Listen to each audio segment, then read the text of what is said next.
Oh, what the shit? Fantastic.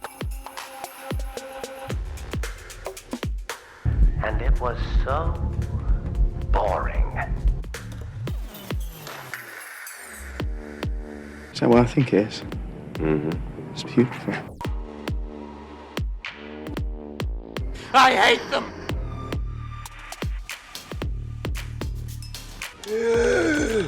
Yeah, it's pretty good.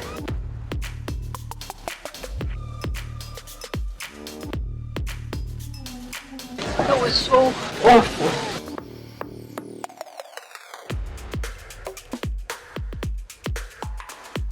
You can't handle the truth.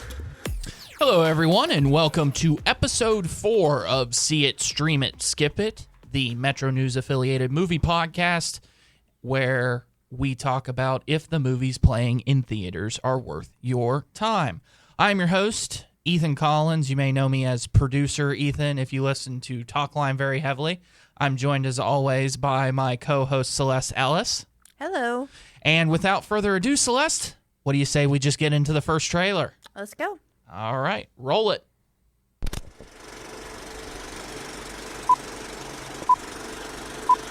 Call Gary into my office. There is a situation here. I assure you you'd like to listen. The alternative is very expensive. Gary! Get them out of my office now. Gary, a moment. There are two versions of how this narrative plays out. Exhibit A. Gary waits patiently and quietly by the door. Exhibit B. Gary steps forward and you spend the next 6 hours sponging him off the walls. I know which version Gary would prefer. Gary. Shh. Bronco and Sid will now solve it their way. Love the shirt. It's silk. Of course it is. I just told you. It's silk.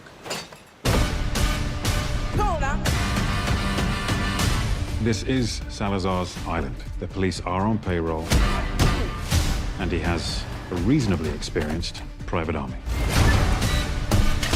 Tick every box. Tick every tuck. Lube every wheel. Lick every stamp. They work between the moral and the immoral, the black and the white.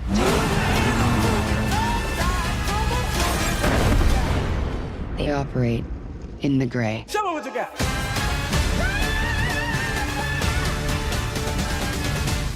I foresee a problem. I am aware that there is a 300-foot deep untraversable ravine, but if you give yourself enough runway, build up some speed, and flap your arms like so, it should take the bump out of the landing. In the Gray, directed by Guy Ritchie and starring Henry Cavill, Jake Gyllenhaal, and Isa Gonzalez, when a covert of elite operatives are living in the shadows, when a ruthless despot steals $1 billion fortune, they're sent to take it back. An impossible heist that erupts into a deadly game of strategy, deception, and survival. And that synopsis is not as exciting as this may seem. Celeste? Yeah, I was going to say, from that synopsis, I should have liked this movie a lot more than I ended up liking it. You should have said Guy Ritchie, and I was intrigued. I mean, that's how we were. Yes. As soon as I heard Guy Ritchie, Jake Gyllenhaal, Henry Cavill, I was like, can't lose. And then I saw the movie, and I said, oh, I guess you can lose. Big fat L. Yeah. There are, in my opinion, a lot of issues with this. I think most of it comes down to the writing. The plot takes forever and somehow still feels rushed. Like they try to fit all of the plot into a small section of the movie. A lot of it is just planning. And normally I like heist movies. I like planning. But this just takes too much of the runtime of the film. And it doesn't really get you anywhere. There's no big payoff. I know that's a little bit of a spoiler, but I don't think that I can spoil this enough. Like, I couldn't explain it to you if I had not heard those synopsis. I would have a hard time explaining to you exactly what's happening in the film. I described this as it felt like a Call of Duty video game campaign mission. Now, I know you're not a big video game player, but if I were to describe this as a story mission in a shooter video game, would that be sufficient enough for you? Yeah, I kind of get what you're saying. It does really feel like cool vehicles doing cool things and shooting people. Right. Like the visuals are there, definitely. It looks great. I really like Guy Ritchie's style. So I like he does the Guy Ritchie typical things of text overlaying, kind of the jokes are sort of written out over the screen. I like that aspect. It looks fantastic. But somehow all of these great qualities mix together to make something extremely boring to watch.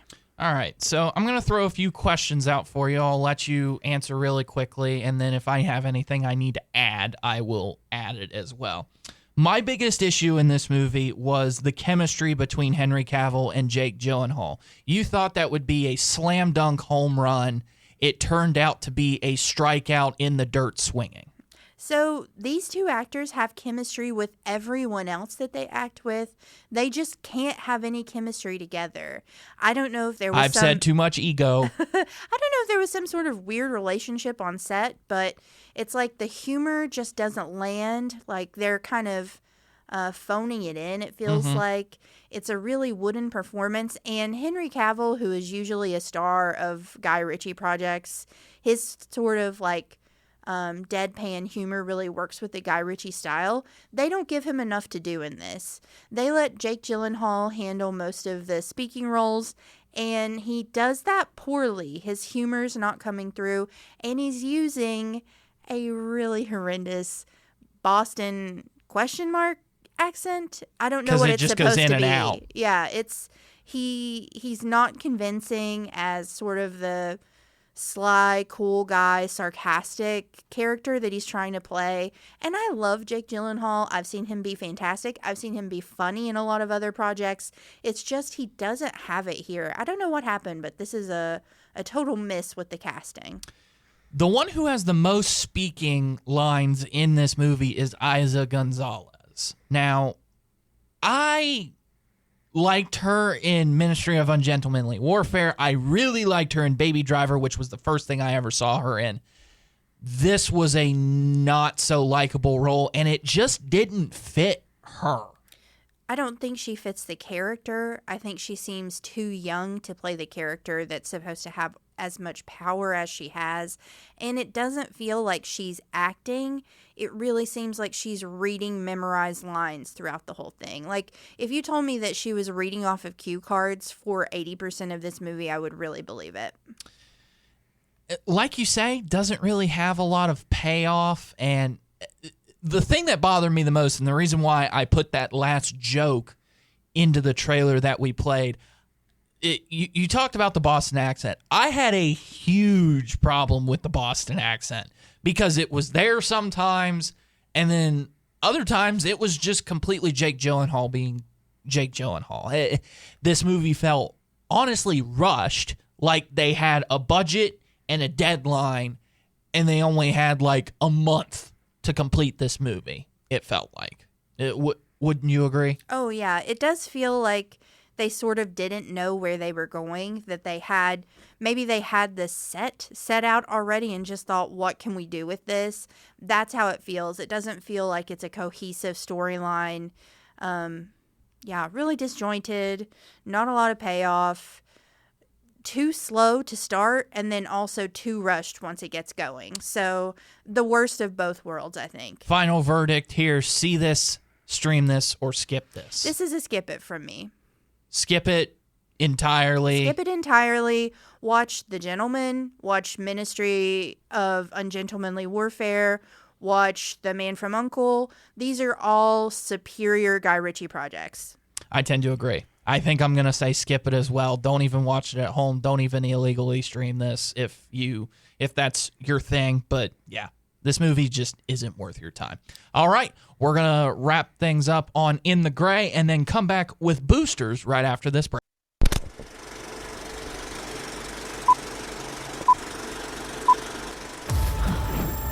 Get me out of here. Hey. Get me out of here. What's wrong? You talking in your sleep again? Designer Christy Smith is giving an award. Because your design didn't win? Mine was too weird to win. When I'm designing, I feel like I'm touching the world. Christy Smith stole my design. Gotta get it back for that. Is there a mistake with the checks? Mine's is 38. You're silencing me? Your dismissive language just shut down my very thoughtful explanation. Please read the sign. Look, you hate Christy Smith. We hate Christy Smith. I have a plan. Together, we empty out every single Metro designer in the Bay Area. Grab them wigs. I feel like I should have it all. It's mine anyway. All you boosters just take. Like you. It's all gone. It's not even that yellow in here anymore.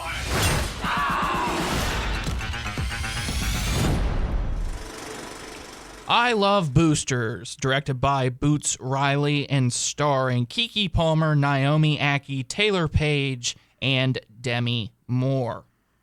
Welcome to a new world of style. A fearless crew of innovative young women turn shoplifting into a radical act of defiance. The floor is yours, Celeste. I really like this movie. I think this is a future cult classic. If you had a Venn diagram and on one side is David Lynch surrealism and on the other side is blaxploitation films, this is the middle where they both meet. It's very over the top. It's very stylized, but I think that really adds to it. This is very colorful, beautiful to see. It also has a very weird, over-the-top plot. I love the acting performances. This is, for me, an overall delight to watch in the theater. To me, I'm just going to sum it up. I thought this movie was really weird, but you have convinced me, as time has gone on and I've thought about it more, that I need to give this movie a rewatch once it comes into streaming, because this is a very interesting take on the world of fashion, on the world of capitalism, on the world of just really everything that we associate ourselves with in the world of clothes. Yeah, it definitely is a critique on capitalism, on working conditions. So I think your feelings on those subjects and how you feel about a criticism of those, that's going to really shape how you interpret this movie and how you absorb it. I do agree that it's very weird, and it's sort of like an assault on the eyes. It's so busy and almost cartoonish at points. So I think there are things that you kind of miss on a first watch that I think I'll even like more when I rewatch it. So I can kind of just absorb little points that I missed because I was too busy paying attention to another section of the screen. And I was also trying really hard to just follow the story, and then it was just like, oh my gosh, you're throwing a lot of colors and set design and stuff. This is almost like a female speed racer sort of aesthetic thing. But I will say where this movie shines is in the costume design and in the acting as well. The three main people in Keke Palmer, Taylor Page, and Naomi Ackie. I think they're wonderful. I think they do an excellent job. It's a great portrayal of friendship, and I like seeing their relationships with each other, their relationships with other people, their relationships with their boss. I know that you were a big fan of Will Poulter Will Poulter in this movie. As the bad boss archetype in this film. I know that this isn't for everyone, but for the people that like this type of experimental, weird cinema, I think it's going to really hit for them.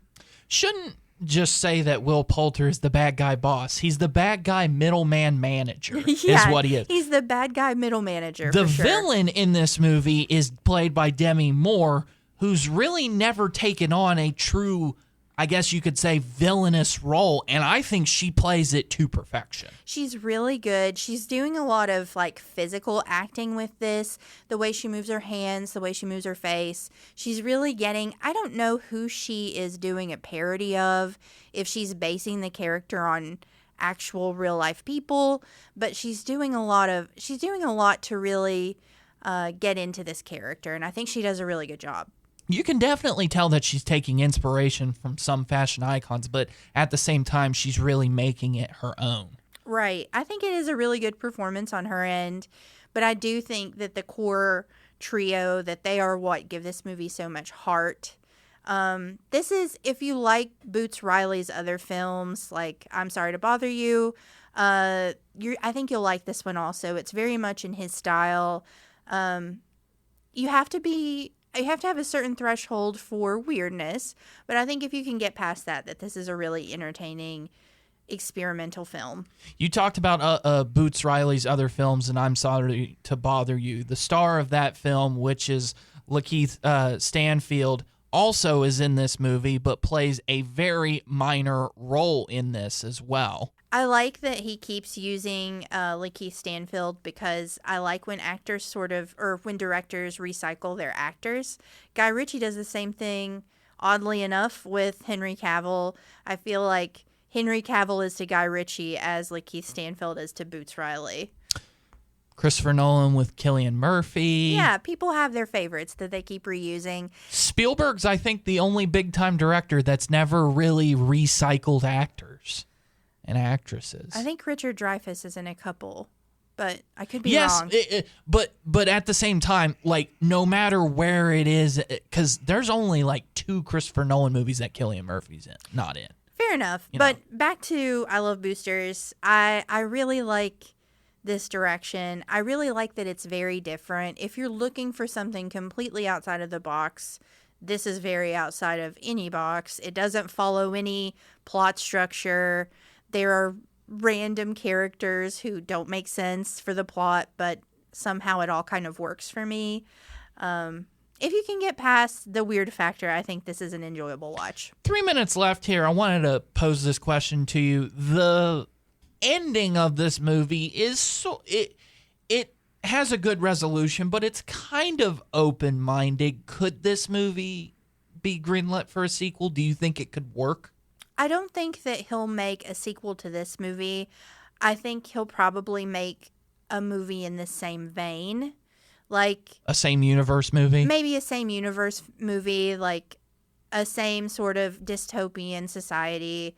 He may try to reuse elements of this, but I don't think he'll make a direct sequel. I feel like he ties up this story kind of nicely at the end. There is also one other actor that is in this movie that I did not know was in this movie. Had some speaking roles, and then when he came back at the end, I looked at you and I said, "Is that who I think it is?" And you later confirmed with me on that. I'm not going to spoil it for you because I think it kind of ruins the fun of it, because he's in totally different. He looks totally different in this movie. I'll just say that. Well, speaking of looking totally different, in another weird crossover between the two movies this week, Isa Gonzalez also has a role in this film, and she looks so out of character. She has like bleached eyebrows, bleached hair. She looks very alternative, which is a really interesting role for her to take. She plays sort of a geeky IT person, hacker, a wise hacker stoner character.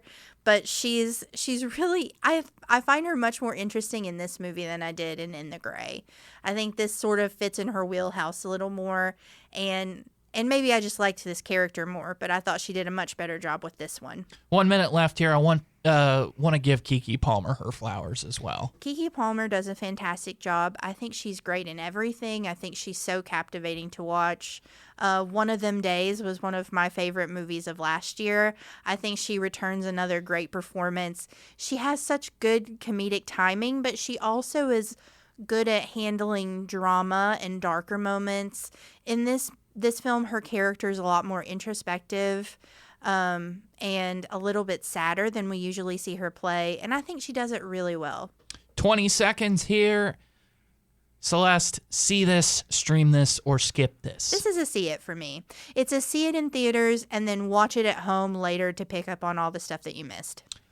I'm going to just go stream it on this one, unfortunately. I do agree it is fun in the theater. I'm glad I went to see it, but maybe for the casual moviegoer, just keep this at home. All right, we'll wrap things up right after this.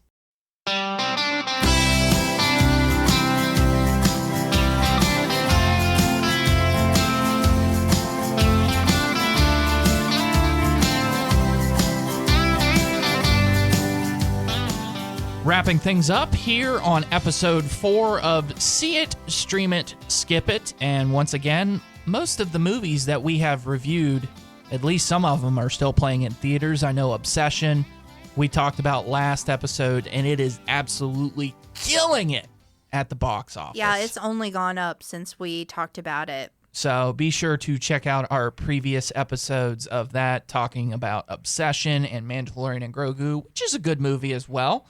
Good family movie to take all the kids to, especially if you grew up a Star Wars fan and all that good stuff. But we have stuff to promote. So, Celeste, I will ask you, what are we going to be talking about next week? So next week, we're going to be talking about Masters of the Universe and Pressure. I'm very excited for Masters of the Universe, but I'm a little bit cautious because Mortal Kombat 2 was such a letdown. And I hope that Masters of the Universe doesn't fall into the same sort of trap of too over the top, too goofy. I hope it has a little bit of goofiness, but I also hope that it's just entertaining and fun to watch. Well, this is an absolutely stacked cast in Masters of the Universe. One of the guys from Sheep Detectives is the one who plays He-Man, and then there's a bunch of others as well. However, there is a little bit of a curse going on. And by curse, I mean Skeletor is being played by Jared Leto, and he is box office cursed. Yeah, he has been poisoned to all of the films that he's been in recent memory. I think the last one that he actually did, I don't know if Haunted Mansion was a box office success, but he was in that, and it was a good movie, I guess, which you still question all the time. Was he actually in that movie? Yes, he was in that movie. I completely forgot that he was in it. I mostly remember that Lakeith Stanfield was in that movie, who we just talked about. But yeah, I don't remember Jared Leto being in it. He's not going to be visually in the film. Kind of like Haunted Mansion. Yeah, he's going to be all CGI because he's playing Skeletor. So maybe that will help. I was about to say, so you grew up kind of watching this cartoon. No, I never watched the cartoon. It was kind of vaguely in the background. It's one of those things that I've absorbed through culture, but that I don't have a huge understanding of what happens in the He-Man universe. Next movie we're talking about is Pressure with Brendan Fraser in it, and this is based on a true story. Yeah, it's some of the background that was happening prior to D-Day. Pressure in the title refers to the mounting pressures of D-Day, but also to pressure as in weather pressure, so like storms.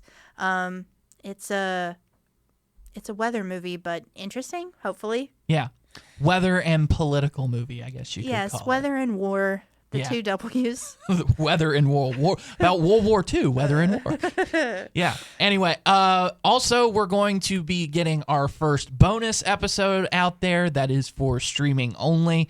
We're going to be talking about our favorite Steven Spielberg movies with Disclosure Day coming in just next week. Can you believe it, Celeste? Next Thursday, we're going to be able to get to see Disclosure Day. I'm having such a hard time that it's already June. Yes. The summer's almost over already. It's just such a weird sensation that May felt like it passed in a second. So the good news is, though, that we have a bunch of good movies coming out right around the corner. We don't have to wait very long. So it's summer blockbuster time, and we're going to be doing bonus episodes that will be on our streaming wherever you get your podcasts once a month. I've been going back and forth with you and saying, ooh, think of all these bonus episodes we could do with Christopher Nolan, and then we have like I'm trying to think off the top of my head. We'll probably do our favorite top 5 Marvel movies when Doomsday comes out. We'll probably do, I'm trying to think here. Top 5 Valentine's Day movies. I think we said something about sports movies. I've also been really pitching that we should just do a very in-depth look at the horror that's happened this year so far. We've been talking about it briefly, but I'd love to have a little more time to discuss all these horror features. All right, that's going to do it for episode 4 of See It, Stream It, Skip. That's it, man. Game over, man. It's game over.